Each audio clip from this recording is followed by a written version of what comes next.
Mengapa mobil menggunakan bensin?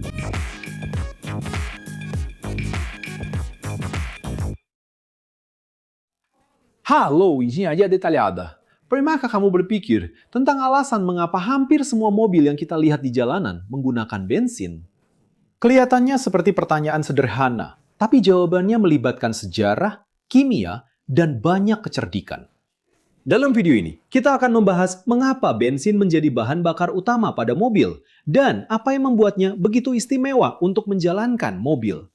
Tapi, sebelum kita memahami mengapa kita menggunakan bensin, kita perlu kembali ke masa lalu. Tapi maksudnya bagaimana kembali ke masa lalu?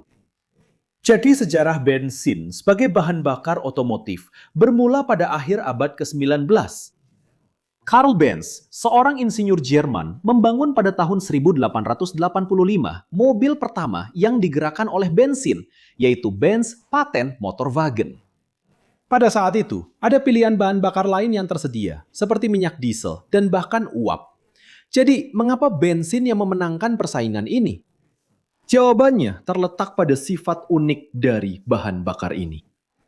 Bensin adalah bahan bakar cair yang pada dasarnya terbuat dari hidrokarbon, yaitu senyawa kimia yang hanya terdiri dari atom karbon dan hidrogen.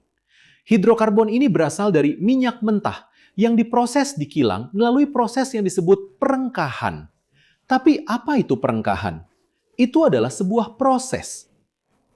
Disinilah minyak mentah dipanaskan pada suhu yang sangat tinggi, sehingga molekul-molekul yang lebih besar pecah menjadi molekul-molekul yang lebih kecil, menciptakan berbagai jenis bahan bakar. Bensin adalah salah satu produk dari proses ini, dan molekul-molekulnya lebih kecil serta kurang padat dibandingkan dengan solar misalnya. Sekarang Anda mungkin bertanya-tanya, apa keuntungan memiliki molekul yang lebih kecil dan kurang padat? Jawabannya ada pada cara kerja mesin. Mesin mobil bekerja melalui pembakaran dalam, yaitu membakar bahan bakar di dalam ruang khusus untuk menghasilkan energi. Bensin, karena memiliki molekul yang lebih kecil, lebih mudah menguap dan bercampur lebih baik dengan udara di dalam mesin. Ini berarti pembakaran terjadi lebih cepat dan efisien, menghasilkan tenaga yang lebih besar. Selain itu, bensin memiliki nilai kalori yang sangat tinggi, yang berarti melepaskan lebih banyak energi saat dibakar, memungkinkan mobil bergerak dengan efisien. Tapi tunggu dulu, kalau bensin begitu bagus, kenapa beberapa mobil menggunakan diesel atau etanol? Itu pertanyaan yang sangat bagus. Kenyataannya, bensin tidak sempurna untuk semua situasi. Diesel misalnya, lebih padat dan memiliki nilai kalori yang bahkan lebih tinggi daripada bensin, sehingga sangat ideal untuk truk dan kendaraan berat yang membutuhkan torsi lebih besar. Sedangkan etanol yang banyak digunakan di Brazil adalah bahan bakar terbarukan yang dibuat dari tebu, sehingga lebih ramah lingkungan. Namun, etanol memiliki nilai kalor yang lebih rendah dibandingkan bensin, sehingga mobil yang menggunakan etanol akan mengonsumsi lebih banyak bahan bakar untuk menempuh jarak yang sama. Bensin juga memiliki sifat penting lainnya, yaitu angka oktan. Pernahkah Anda melihat angka-angka di pompa bensin seperti 87 atau 95? Angka-angka tersebut menunjukkan tingkat oktan, yaitu kemampuan bahan bakar untuk menahan tekanan tanpa meledak sebelum waktunya.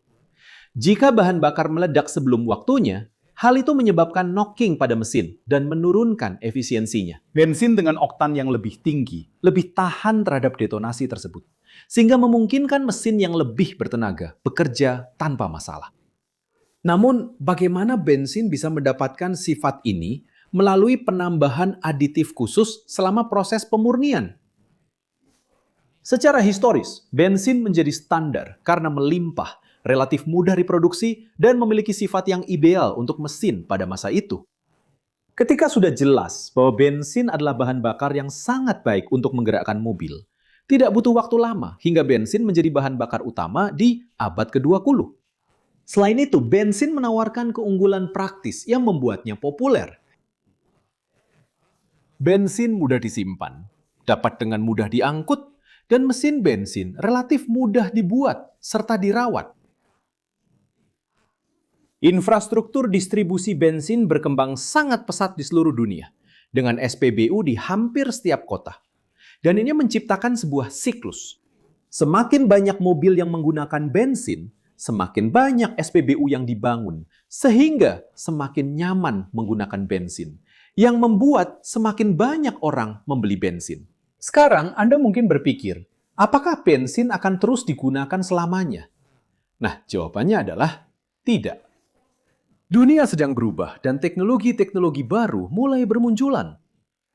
Mobil hybrid yang menggabungkan mesin bensin dengan motor listrik sudah ada di jalanan. Mobil yang sepenuhnya bertenaga listrik juga semakin populer dan terjangkau. Selain itu, para peneliti sedang mengembangkan mesin hidrogen yang menjanjikan sebagai alternatif yang bersih dan efisien. Namun, untuk saat ini, bensin masih menjadi bahan bakar yang paling banyak digunakan pada mobil di seluruh dunia. Fakta utamanya adalah bensin mendominasi pasar otomotif karena kombinasi beberapa faktor. Sifat kimianya yang ideal untuk pembakaran, ketersediaannya yang melimpah, kemudahan produksi, infrastruktur distribusi yang sudah mapan, dan kesederhanaan mesin yang menggunakannya. Penggunaan bensin membantu kita memahami bagaimana mobil bekerja dan mengapa teknologi baru mulai bermunculan untuk menggantikannya. Jika Anda sudah sampai di sini dan menyukai videonya, jangan lupa untuk berlangganan. Jika belum berlangganan, beri like dan aktifkan lonceng notifikasinya. Dan jika Anda merasa konten kami menarik, pertimbangkan untuk menjadi anggota agar dapat membantu kami terus membuat konten di platform ini dan disebutkan dalam video kami. Dan jika Anda penasaran ingin tahu lebih banyak tentang kursus yang kami rekomendasikan, silakan lihat akses kode QR di samping ini atau tautan di deskripsi video untuk mendapatkan akses ke berbagai peluang, mengembangkan berbagai keterampilan yang akan membuat perbedaan dalam karir Anda. Tapi bagaimana dengan Anda? Apa pendapat Anda tentang masa depan bahan bakar otomotif? Apakah Anda pikir mobil listrik akan segera mendominasi atau bensin masih akan bertahan selama bertahun-tahun ke depan? Tinggalkan komentar Anda di bawah dan bagikan video ini kepada teman-teman Anda. Di sebelah sini, ada 2 pilihan video menarik yang harus Anda tonton untuk menambah pengetahuan dan memuaskan rasa ingin tahu Anda. Dan jika Anda ingin mendukung kami, beri like, subscribe channel ini, aktifkan lonceng notifikasi, dan pertimbangkan untuk menjadi anggota channel. Itu saja para pecinta teknik, salam hangat, dan sampai jumpa di video berikutnya.